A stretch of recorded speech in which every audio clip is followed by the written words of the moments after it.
Why do we need to fight one another? This question echoes through the ruins of empires and across the polarized battlefield of today's digital discourse.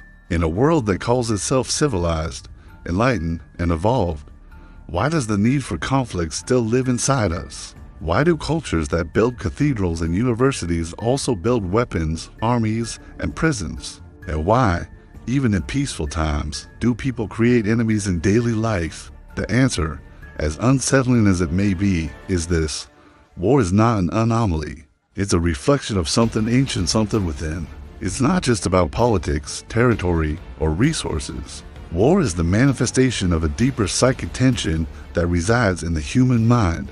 From prehistoric tribal raids to modern ideological battles online, the battlefield may change, but the impulse behind it remains hauntingly familiar.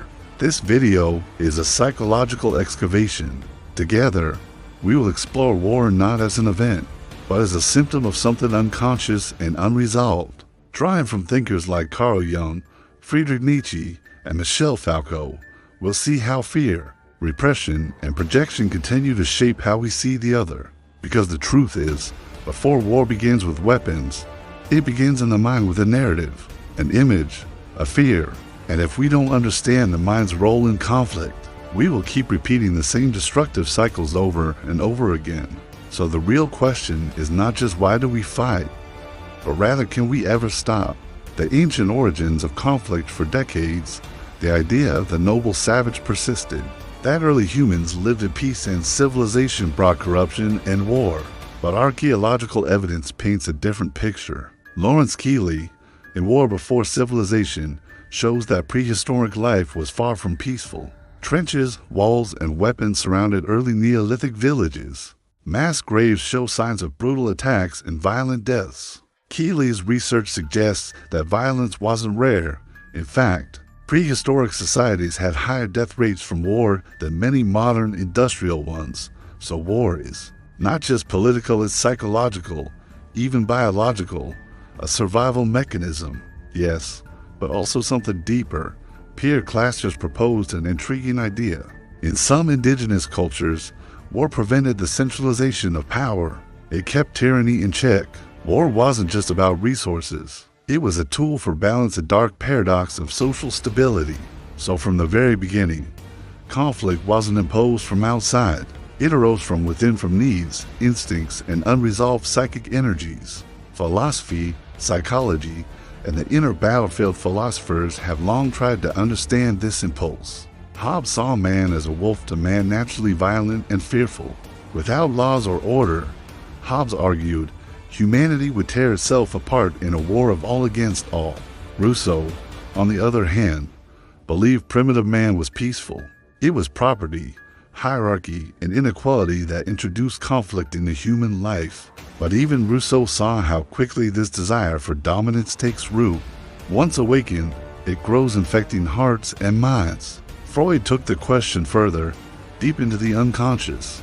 He believed we all carry a death drive, a compulsion toward destruction. Civilization, said Freud, is a fragile barrier. It represses these impulses, but can never fully dissolve them. So when pressure builds economically, socially, emotionally, that drive erupts in aggression, war, or hatred of the other. Carl Jung offered perhaps the most transformative insight, that every human being carries a shadow of the rejected, hidden part of the psyche. The more we deny it, the stronger it becomes. And eventually, we project that darkness onto someone else. That someone becomes the enemy. And suddenly, we're not just fighting them, we're fighting our own reflection. The projection of the shadow projection is not a flaw, it's an inevitable defense. When we deny our fears, envy, or anger, we unconsciously assign them to others. The enemy, then, is not always real. They are a psychic construction built from everything we refuse to admit about ourselves. Entire societies fall into this trap. They begin to see another group, a nation, a religion as the embodiment of evil. Nietzsche warned of this in On the Genealogy of Morals, that much of morality rises not from virtue, but from resentment. The powerless, unable to confront their own darkness, elevate themselves morally by condemning the evil other. This is an abstract theory. History is drenched in the blood spilled by projected shadows. Propaganda transforms neighbors into traitors, humans into animals. Every genocide is preceded by language words that dehumanize and divide. And today, the process continues digitally accelerated. Algorithms reward outrage. Moral language becomes weaponized. Every online debate becomes a moral war. We're right, they're wrong. No middle ground. And in that polarization, empathy dies. The other becomes an object, not a person, but a threat. Leaders, knowingly or not, exploit this. They channel collective shadow into hatred, unifying their base through fear. It's not just war, it's narrative warfare. Constructed enemies justify authoritarianism, violence, and exclusion. Symbolic war and the battle within, even in peacetime, war doesn't vanish. It mutates into symbolic forms, into rivalries, humiliation, and power games. At work, it becomes competition and sabotage. At home, it's control, guilt, and emotional warfare. In relationships, we fight to win, not to understand. And on social media, every disagreement is a battle for moral superiority. This symbolic war is exhausting. It corrodes our bonds and isolates us even from ourselves. Because the enemy is not just external. It is the part of us we refuse to acknowledge. So long as the shadow remains unconscious, we will continue to fight and believe we are justified in doing so. The path of integration, Carl Jung said, what does not become conscious manifests as fate, and our collective fate has been shaped by wars internal and external. The first step to transformation is recognition, not just of society's shadow, but our own. Our anger, our need to dominate, our secret envy, these must be brought into the light, not repressed. This process requires courage, to look at ourselves honestly, to admit we are not purely good, but it also frees us.